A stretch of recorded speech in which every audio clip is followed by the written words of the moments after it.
سب کے دامن طلب کو مرادوں سے بھر دیجئے،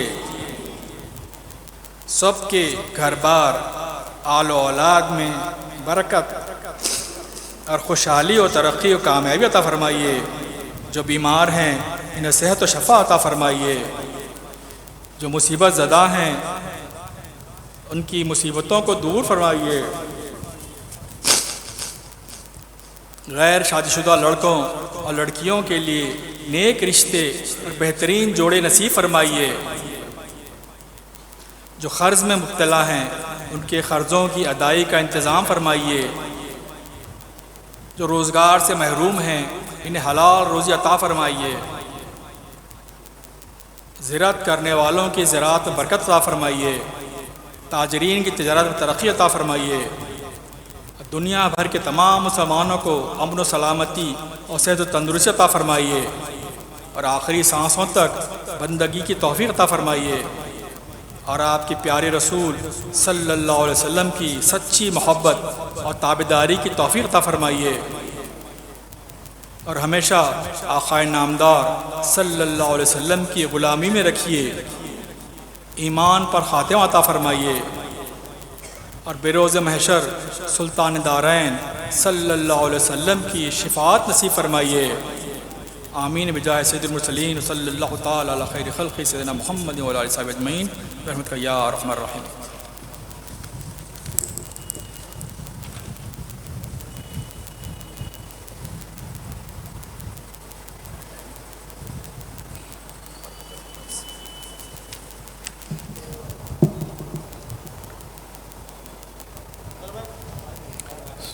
سامعین اکرام، ابھی آپ نبی رائے محضر سکن حضرت ڈاکٹر سید ثروت اللہ شاہ نقشبندی مجددی خاطر صاحب قبلہ مجلس بیالی جانشین حضرت ابو الخیر رحمۃ اللہ علیہ محدث دکن علیہ رحمہ کی عظمت و شان بیان فرماتے ہوئے ہمارے دلوں میں محدث دکن علیہ رحمہ کی محبت کے چراغ کو اور زیادہ روشن اور منور فرما رہے تھے۔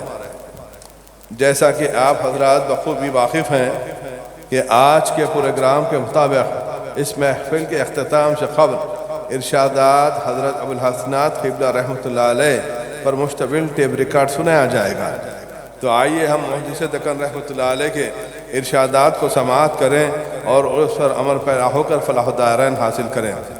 میں ٹیپ ریکارڈ آن کرنے والے منتظمین سے خواہش کرتا ہوں کہ وہ حضرت ابو الحسنات رحمۃ اللہ علیہ قبلہ کے ارشادات پر مشتمل ٹیپ ریکارڈ آن کرتے ہوئے ہمیں سنائیں۔ اب آپ دکن کی ایک بزرگ ہستی کے اقوال زرین سے مستفید ہوں گے، وہ ہیں رہبر شریعت ہادی طریقت محدث دکن حضرت علامہ ابو الحسنات سید عبداللہ شاہ صاحب قبلہ قادری نقشبندی مجددی علیہ الرحمہ و رضوان کے مبارک ارشادات عالیہ۔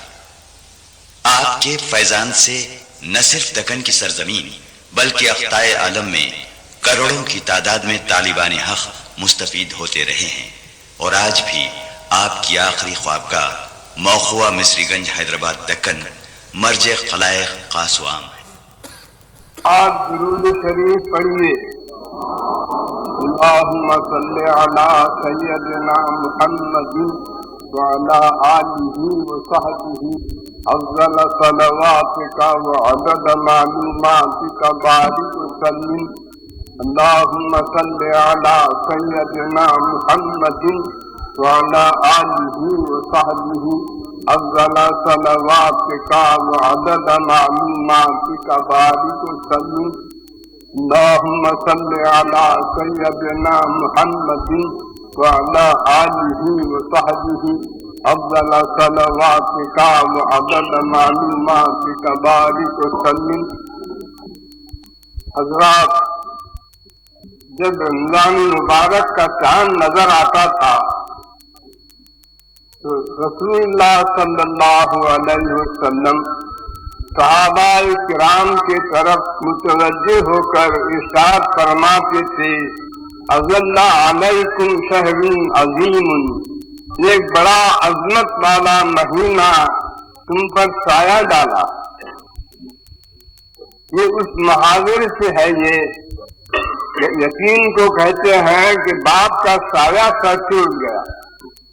اور باپ والے بچوں کو کہتے ہیں کہ باپ کے سائے نہیں ہے، یعنی باپ کی حمایت نہیں ہے۔ یہ مبارک مہینہ جب آتا ہے تو مسلمانوں کو اپنی حمایت میں لینے کے واسطے آتا ہے۔ جو مسلمان روزہ رہے اور تراویح پڑھے تو ان کو اپنی حمایت میں لے لیتا ہے، اور جو مسلمان نہ روزہ رہے نہ تراویح پڑھے ان کو اپنی حمایت میں نہیں لیتا۔ رمضان ہے نام اسی کا کہ جو روزہ رہے اور تراویح پڑھے انہی کو اپنی حمایت میں لیتا۔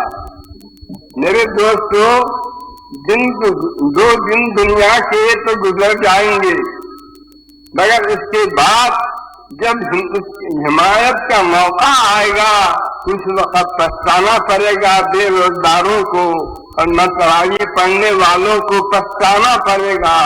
اور جو لوگ تراویح پڑھے ہیں، روزہ رکھے ہیں، ان کو دیکھیے قبروں میں پڑے ہوئے ہیں، رشتوں کی سختی شروع ہو گئی ہے، تو ادھر سے رمضان آئیں گے اور ادھر سے خدا نے پاک دونوں آ کر اللہ تعالیٰ سے شفاعت کر کے اس کو فرشتوں سے چھڑا کر آرام میں رکھیں گے۔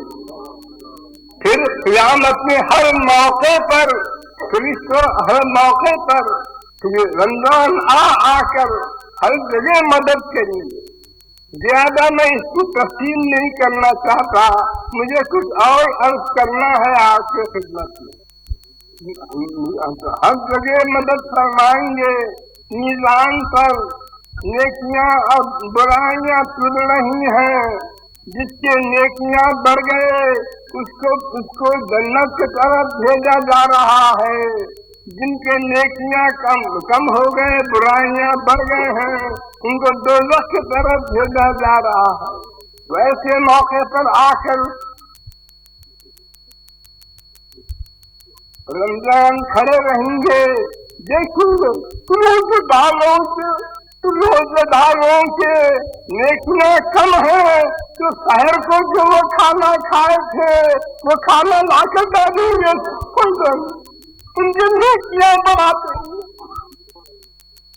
جو کھانا کھائے ہیں شہر کو وہ کھانا لا کر نیکیوں کے پلڑے میں ڈال کر ان کے نیکیاں بڑھا کر جنت کی طرف بھیج گئے۔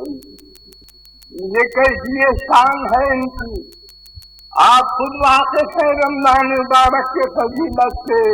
اب اس وقت میں بس اتنا ہی کہہ کر یہ عرض کرنا چاہتا ہوں، شیطان اور نفس مل کر یہ دونوں وسوسے ڈالتے ہیں مسلمانوں کے دل میں۔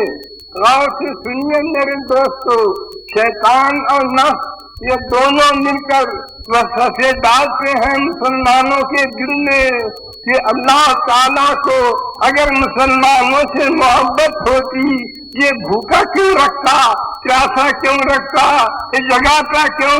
یہ سب جو ہے کوئی وجہ نہیں اس کے بھوکے رکھنے کی، پیاسے رکھنے کی۔ محبت اگر ہوتی تو کبھی بھوکے پیاسے نہیں رکھتا۔ میرے دوستو، یہ دھوکہ ہے شیطان کا، نفس کا۔ آپ اس کو غور کر کے دیکھیے، بچے کو جب بچے کی ماں کڑوی دوا پلاتی ہے تو بچہ بھی یہی بولتا ہے میری ماں دشمنی ہے، میرے کو کڑوی دوا پلاتی ہے۔ مگر بچے کی بے سمجھی ہے، ماں دشمن نہیں، تیری محبت میں تجھے صحت ہونے کے واسطے تجھے کڑوی دوا پلا گئی، صحت کے واسطے تجھے کڑوی دوا پلا گئی ہے۔ میرے دوستو، اللہ تعالیٰ کو ہم سے بے حد محبت ہے، سومواروں سے زیادہ محبت ہے ہم سے۔ محبت کا تقاضا ہے، اللہ کے محبت کا تقاضا ہے کہ ہم کو جو روزے رکھوائے ہیں، تراویح پڑھوائے ہیں۔